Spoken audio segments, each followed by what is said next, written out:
Maximum টাইমই বাইরে যাই, কিন্তু কোনো ব্লগ করা হয় না। বাইরে গিয়ে কী করি সেটাও দেওয়া হয় না, জাস্ট শুধু ছবিগুলো পোস্ট করি অন্য একটা পেজে আমার। তাই ভাবলাম আবার শুরু করা যাক।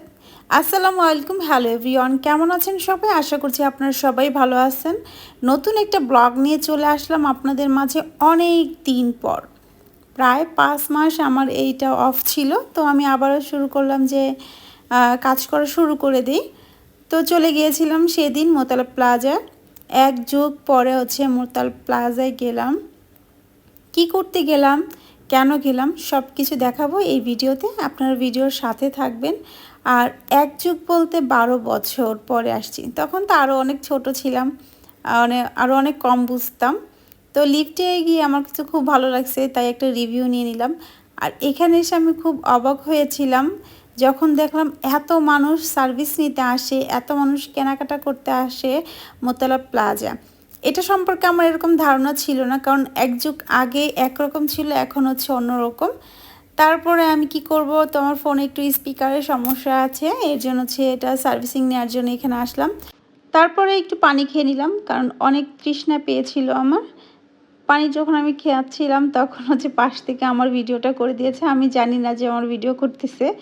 তো আমার তো ফোন সার্ভিসিংয়ে দিয়ে দিয়েছি, তো এটা আরেকটা ফোনে করা হয়েছিল। তো থ্যাংক ইউ ভাইয়া, আপনাকে অসংখ্য পরিমাণে আমার এই ছোট্ট একটা ভিডিও করে দেওয়ার জন্য। আর তারপরে ওনারা 2500 টাকা চাইছে। তো 2500 টাকা চাওয়ার পরে আমি নিজেই হতভম্ব হয়ে অবাক হয়েছিলাম যে এত টাকা কেন স্পিকারের সমস্যার জন্য। তারপর আমি এখানে আর সার্ভিসিংটা নেওয়া হয় নাই। দেন ওইখান থেকে আমি বের হয়ে যাই। বের হয়ে যাওয়ার পরে আমি এখানে একটা সুইট পপকর্ন যেটাকে বলে, আমি এটা কখনোই খাই নেই। তো এটা ফার্স্ট টাইম আমি খাবো। তো এটা ভাই অর্ডার করেছিল। তো আমি শুধু দেখতেছিলাম যে কী দিয়ে কী দিচ্ছে। আমি এটা পোড়াটা খেয়েছি, কর্নটা পোড়াটা খেয়েছি, অ্যান্ড যেটা আপনার ভাজে তেলে সেটা খেয়েছি। তারপরে আমি বলতেছি এটা কি ঝাল হবে? তো বলতেছে হ্যাঁ একটু, আপনি কি ঝাল বেশি খাবেন না কম খাবেন? তখন বললাম আমি তো খাবো না, আমি জানি না। তারপরে আর কি করার, এখানে আমার নিয়ে এলো, মানে মিডিয়াম ঝাল ছিল আর টেস্টটা অনেক ভালো ছিল। তো আমি ফার্স্ট টাইম খাইছি, তো আলহামদুলিল্লাহ খুবই ভালো ছিল। তো আপনারা যদি কেউ আসেন এখানে খেয়ে যাবেন।